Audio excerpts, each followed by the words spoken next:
You guys will not believe this, but the European Union has responded with their own peace plan, if you will. Now, to anyone watching and understands how this has been going on, to no surprise to any of you, this peace plan is just pure shit, basically. It is a waste of a fucking document, a waste of time of anyone reading it, because it is not designed to move forward in any way, shape, or form. So we're going to get straight into it. We're going to break it down. We're going to read it. I haven't had a good chance to really sift through it. So we're going to do that together, guys. If you're liking the content, you know what to do. That being said, if you have not seen the original peace plan proposed by Trump, the original peace plan, there's a video I made. There's a link down below. It should come up here somewhere. Make sure you check it out. It's really important for you to understand exactly what the peace plan first summary is. Let's get straight into it. Point number one of the European counter-proposal offer in full. Right. End the war and arrangements to ensure no repetition to establish a permanent basis for lasting peace and security. Yeah, look, guys, these first points, as we've said in the previous video, it's more of an opening thing, like a big obvious statement. We want to end the war. Sure, we all do. Cool. Point number one, let's end the war. Fair enough. Let's start there. Point number two, both parties to the conflict commit to a full unconditional ceasefire in the sky, on the land, and at sea. The Russians will not go for this. So at point number two, the Russians have repeatedly said, we are not entering a ceasefire. It is not possible for the reason that it will give Ukraine time to rearm, resupply, regain whatever momentum. Why would the Russians lose initiative? It doesn't make sense. This is why this particular peace plan of the Europeans, it's a piece of shit fucking folded on a piece of paper, a waste of everyone's fucking time. So anyway, guys, this is going to show you exactly that these people are not serious about peace. They are happy. They are more than happy to have the last Ukrainian die on that battlefield. Yep. Now, both sides, this is point number three, both sides immediately enter into negotiations on technical implementations of ceasefire monitoring with the participation of the US and European countries. They're trying to put themselves in as some sort of viable partner. The problem is, how are you supposed to negotiate with the European Union, especially the French, the German, the English? They haven't been negotiating in good faith. So once again, wasted point. No one's going to invite them to the table. It's their responsibility to really, like, they're the ones pushing for this war, right? But they keep trying to shoehorn the US into this too. The US just wants to end the war. Europeans keep saying, oh no, we need the US support, US support. These guys, it's like they want their cake and they want to eat it too. They don't want to be alone in this, because they know they're going to get wiped, right? They're always trying to put the US in, but at the same time, they're also trying to flex a little bit here and there. It's a very interesting situation. Now, point number four, US-led international ceasefire monitoring by partners of Ukraine is introduced. Monitoring will be predominantly remote, using satellites, drones, and other technological tools, with a flexible on-land component to investigate alleged violations. So they want satellite surveillance, drone surveillance across all the territory of Ukraine. Like, guys, imagine proposing this. There's been an ongoing conflict. One of the deals is, oh, we're going to have complete surveillance over all the lands. Like, obviously, this is a waste of everyone's time. Like, to the European delegation that put this plan together, you've wasted fucking time. You wasted everyone's time. This is not even a serious. This is a child could put this together. I'm sure someone just put this into ChatGPT and asked them to spit out some of the most retarded fucking points you possibly can, and here it is. Anyway, let's move on. We're going to go through these quick, because that's stupid, guys. Point number four, a mechanism will be created through which parties can submit reports of ceasefire violations, and to investigate ceasefire violations, and to discuss corrective measures. What are you going to do? Submit a 504 and just send it off to the HR office? Oh yeah, look, there's been a ceasefire violation. Yeah, I'd like to report it, guys. Do you think you guys can send a team out to take a look at it? Once again, fluff for the sake of fluff. Number 6. So look, I want you to really pay attention to the wording on this one. Russia unconditionally returns all deported and illegally displaced Ukrainian children. The process will be supported by international partners. First of all, there's been no confirmed reports of Ukrainian children being displaced or taken or stolen. So already this is a point that's just designed to antagonize and infuriate.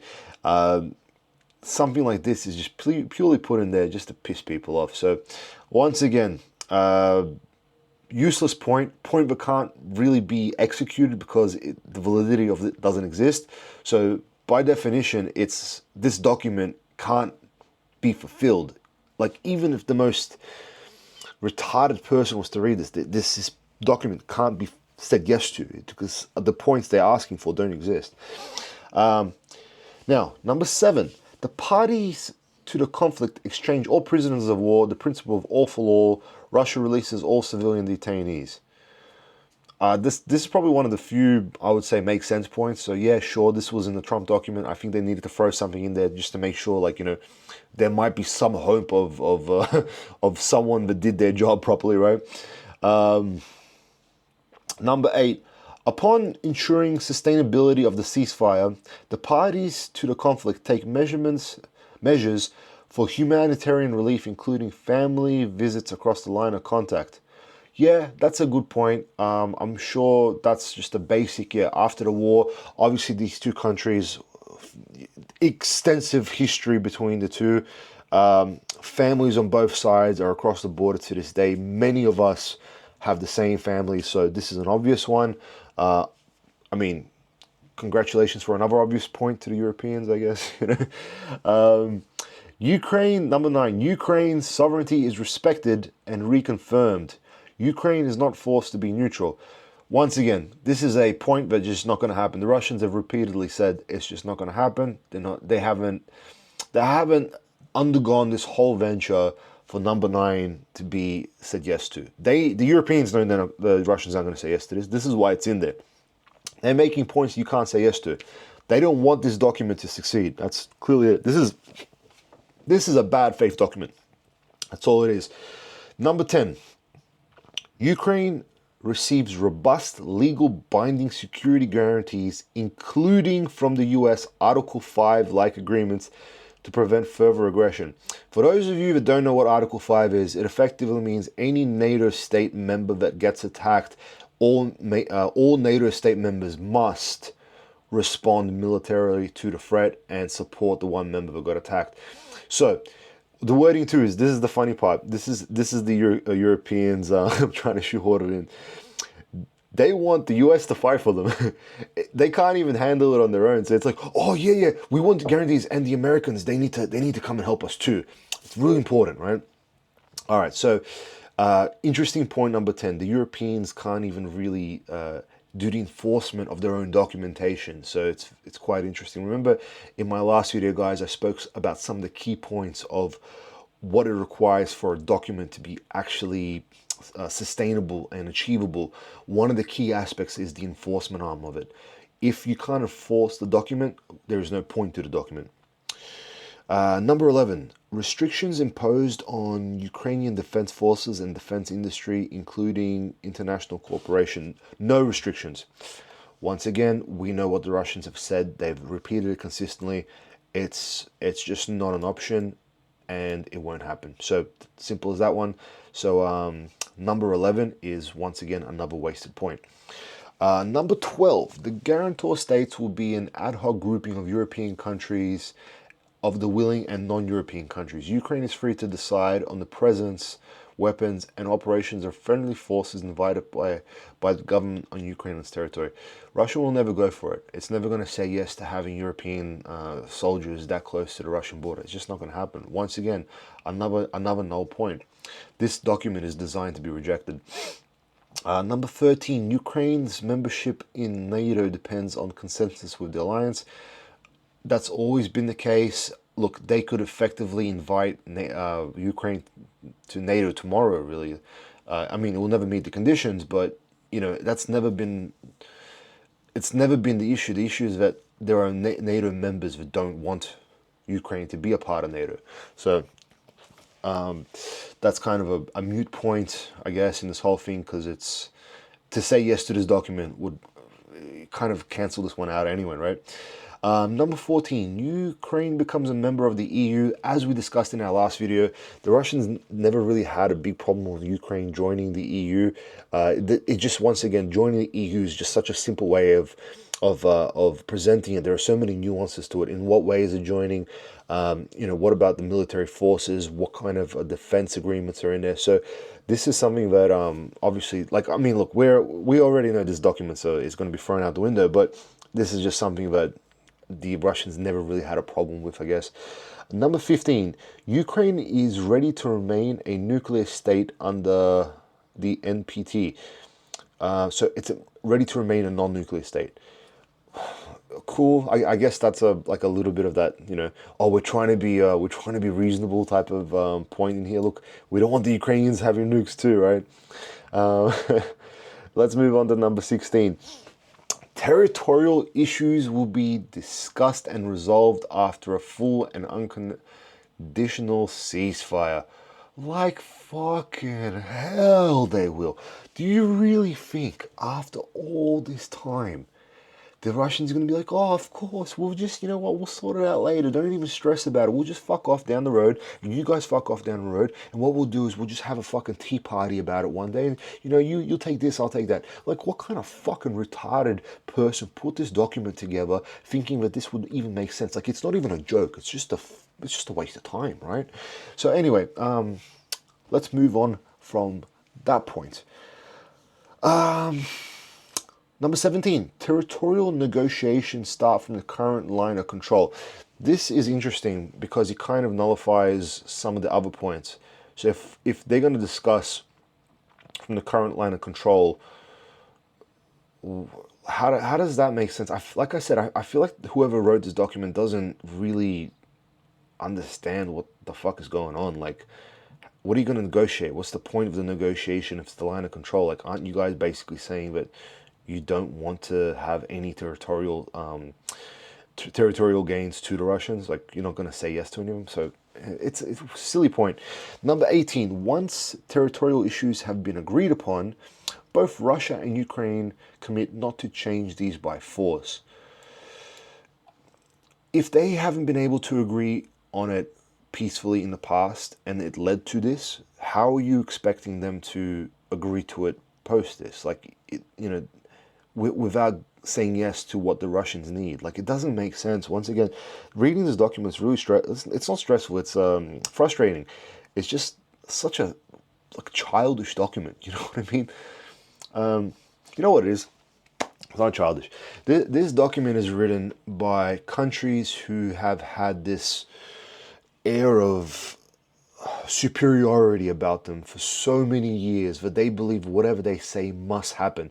In their minds, they can't conceive that something else except what they want to happen will happen, right? And it's funny because history has proven them wrong, and I mean, the French alone have been destroyed so many times. Where this arrogance comes from is truly astounding to me. I'm actually shocked. This is a diplomatic this is the diplomatic effort, right? Number 18, once territorial issues have been agreed upon, both Russia and Ukraine commit not to change these by force. So we mentioned that. Number 19, Ukraine regains control of the Zaporizhzhia nuclear power plant with U.S. involvement. I love how they keep shoehorning the U.S. in. And also the Kakhovka Dam. Mechanism of transfer and control will be established. Oh yeah, for sure. Like the Russians are going to give up the dams and also the nuclear power plants. Right.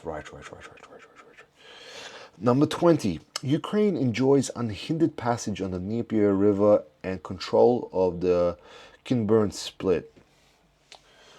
As we mentioned in our last video, I don't think that this one is too much of an issue. If peace occurs and there is an agreement on where everything's going to be cut up and trade does resume, I think that's going to be a fair kind of thing that both parties will see a consensus on. So we'll see where that lands.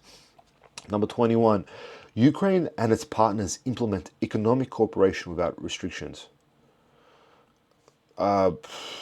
Yeah, I mean, sure. I don't see that one as too crazy. Like I said, in the grand scheme of this document, there's been so many like just fluffy ball, harebrained ideas, but some of these normal ones, I'm like, oh, it's nice to see something normal in there, right? Number 22, Ukraine will be fully reconstructed and compensated financially, including through Russian sovereign assets that will remain frozen until Russia compensates damage to Ukraine. Once again, guys, whoever wrote this had no intention of peace, or there's a stick so far up their ass that they can't see anything that is reality around them. They can see just that stick in front of them, right? Anyway, that's just a stupid point. The Russians will never agree to that.